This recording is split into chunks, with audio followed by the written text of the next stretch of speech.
All right, third time's the charm guy with another movie out of the box, out of the wall, and this one is Night Hunters. This is a movie that came out actually recently with Henry Cavill. Are you okay? Breathe it out. Breathe in. It's okay. There you go.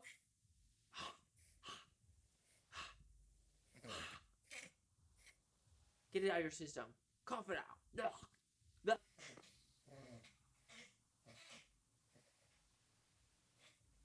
Cough it out. It's okay. It's okay. It's okay. Cough it out. It's okay. Good boy. Good boy.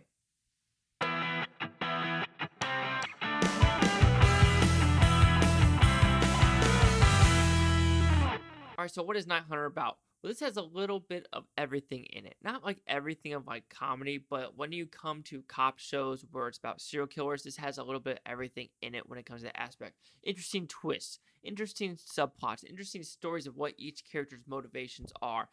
At the same time, it doesn't. Like Ben Kingsley character, he used to be a judge who actually is doing some interesting stuff to men in this movie that, the first thing like, oh shit, that's actually happening. It's actually happening. So Ben Kingsley's storyline is pretty cool. Then you have Stanley Tucci, who's basically the director of the Minnesota Police Department. Then you have Alexandra Daddario's character. I said that name completely off, but she wants to interview this bad guy who actually has multiple personalities, or does he have multiple personalities?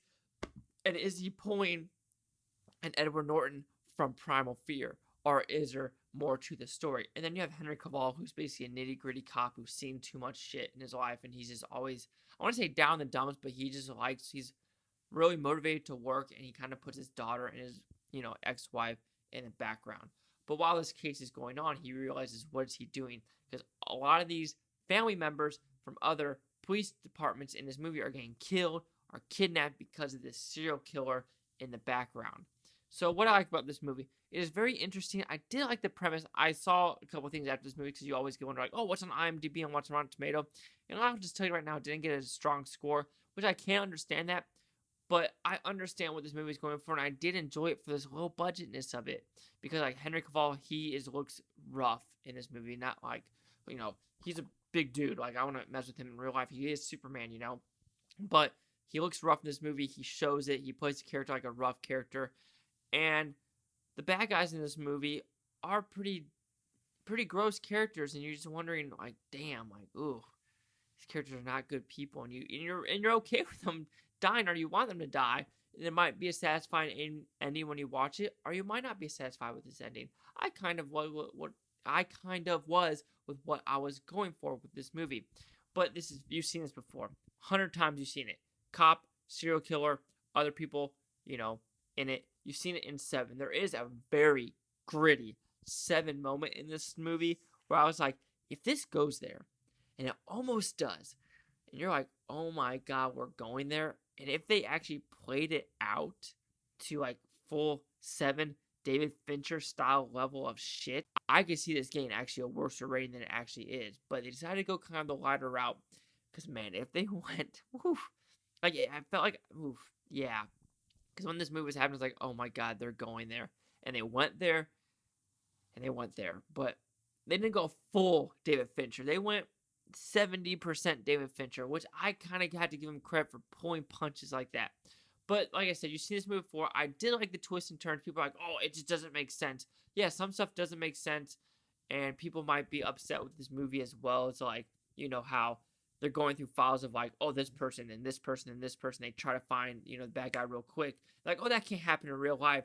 But then I think about what happens in real life of like how the FBI and CIA works, of like how they stop terrorist attacks, or they know people's A to B to C. There's actually a Netflix show about how these FBI agents actually like connect the dots of like, okay, this person went on this website to connect to this person went to this person. And they actually do it in a pretty fast time. So them kind of going fast in this movie, I understand how it can happen. But okay, now the final twist. Will people like it? Yes or no? It caught me off guard. I was like, oh, snap. But then you understand why they're doing it, but then you kind of think of like, can that actually happen? This happen? Can that actually happen to make that happen? There is some suspense of disbelief of what's happening because the the twist at the end almost makes you need to rewatch the movie of like who is what at what point of the movie. I kind of might spoil the movie away. I don't know. Like I said, it's multiple personality, so you got to see what personality is at what point. Unlike Split, where you kind of know that's that person, that's that person, that's that person. This one, you just kind of think like when you actually see the twist, you're like, which character was which at which moment in time. So it's kind of a bummer as well. But Night Hunter, it's only 94 minutes. I kind of recommend it. I'm giving it, you know what I'm getting it, guys. Night Hunter will receive a 3 out of 5 with Futon because that's 60%. So these are the critics' new scores. It gave this one, and it ain't pretty. So you have the critics of 14% with 35 of them, an audience score of 56% with 158, and here's critic consensus. Contrived and cliche, Night Hunter wastes a solid cast in pursuit of action-adventure thrills that stubbornly refuse to materialize. I have to disagree. I kind of enjoyed what I was going for. This guy actually reminded me of Mindhunters, thinking about it as well. It had LL Cool J in that one with Christian Slater.